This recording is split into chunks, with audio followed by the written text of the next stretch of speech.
अस्सलाम वालेकुम नाजरीन, आप देख रहे हैं वॉइस पाकिस्तान। मैं हूं सुभान खोसा। नाजरीन, गैर कानूनी पोस्टिंग करवानी हो, गैर कानूनी कोई भर्ती करवानी हो, गैर कानूनी कहीं पर किसी अफसर को लगवाना हो, तो ये जो आसानी से अगर काम हो सकता है तो वो है सिंध हुकूमत। सिंध हुकूमत के जिस भी डिपार्टमेंट का आप रुख करेंगे, आपको वहां पर एक अजब सी कहानियां ही नजर आएंगी।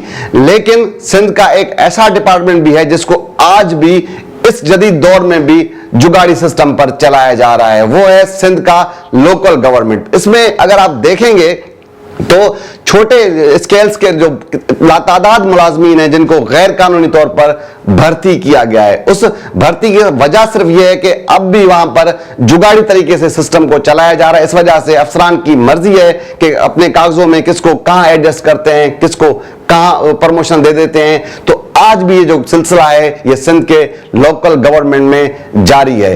लोकल गवर्नमेंट के सेक्रेटरी हैं जमीर अब्बासी साहब।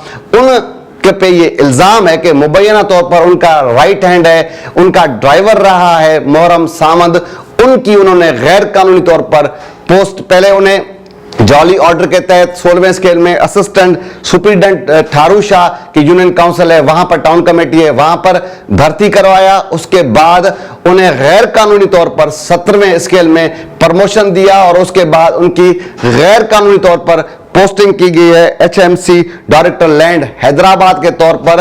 ये पोस्टिंग भी जराए बताते हैं कि गैर कानूनी है, क्योंकि काउंसिल एम्प्लॉय की पोस्टिंग जो है वो 2021 के एक्ट के बाद ये जो है ना जमीर अब्बासी साहब नहीं कर सकते, लेकिन उन्होंने अपने एक लाडले को वहां पर लगा दिया है, उस पोस्टिंग उसको दे दी है।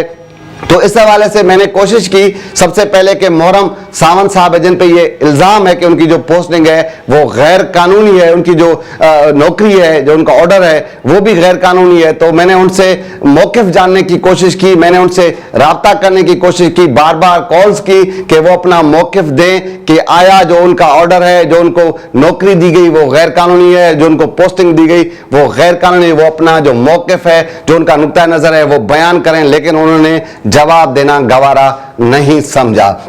तो इसी हवाले से मैंने जमीर अब्बासी साहब हैं, उन्हें उनका जो मौकिफ जानने की कोशिश की, तो बजाय वो ये बता देते कि जो मोहरम सावंत है उनका जो ऑर्डर है वो लीगल है, इलीगल नहीं है, और जो उनकी पोस्टिंग है वो भी लीगल है, इलीगल नहीं है।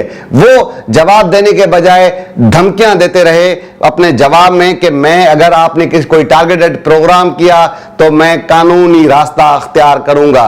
कानूनी रास्ता बिल्कुल अख्तियार करने का हर किसी को हक है, लेकिन जमीर अब्बासी साहब जिस पोस्ट पे आप बैठे हैं वहां भी तो कानून की पासदारी करें, वहां भी तो कानून के तहत ही आप काम करें। लेकिन वहां आप कानून के तहत काम नहीं करते, वहां आप अपनी बादशाहत चलाते हैं, और जब आपसे सवाल किया जाता है तो आपको कानून याद आ जाता है। तो आसान से सवाल हैं जमीर अब्बासी और मोहरम सावंत साहब से, और जो डिपार्टमेंट के लोकल गवर्नमेंट के जो वजीर हैं उनसे आसान से सवाल हैं। सिर्फ ये बता दें कि जो मोहरम सावंत साहब हैं उनको जो लेटर दिया गया होगा जब उन्हें उनकी जो नौकरी मिली होगी, तो वो लेटर कहां है जिसके तहत बैंक में अकाउंट ओपन होता है। सिर्फ ये आसान से जवाब है। और पहली तनख्वाह उन्होंने किस बैंक से, किस लेटर के तहत, किस कानून के तहत उठाई, सिर्फ ये जवाब दे दें तो हम समझ लेंगे कि मोहरम सावंत साहब का जो ऑर्डर है, जो उनकी पोस्टिंग है, वो सब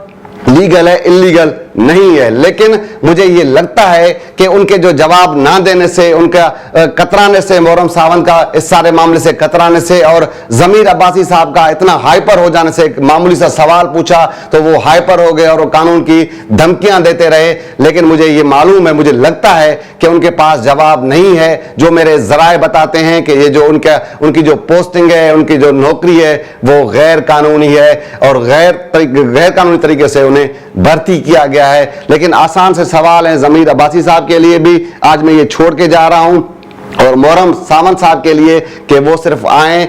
अब भी ये प्लेटफॉर्म उनके लिए हाजिर है। आसान से मेरे सवाल हैं कि वो बता दें सैलरी किस लेटर के तहत, कौन से लेटर के तहत अकाउंट ओपन करवाया, कब से सैलरी ली, कब आपकी पोस्टिंग हुई, ये आसान से थोड़े से सवाल हैं, उनके जवाब दे दें तो ये सारा मामला ही खत्म हो जाएगा। लेकिन अगर इसका जवाब नहीं आया तो इस सारे मामले में, इस सारे धंधे में जितने भी लोग मुलविस हैं, उनके और बहुत सारी चीजें हैं वो भी सामने लेकर आएंगे और आप तक ये पहुंचाएंगे कि किस तरह सिंध के लोकल गवर्नमेंट में गैर कानूनी तौर पर भर्तियां करके अपनों को नवाजा जा रहा है, कौमी पैसे को इस तरह अफसरान अपनी मर्जी पर अपने लोगों पर निछावर करते जा रहे हैं। आज के इसी ब्लॉग में इजाजत, कल इंशाल्लाह किसी और मौजू पे मुलाकात होगी। अल्लाह हाफिज।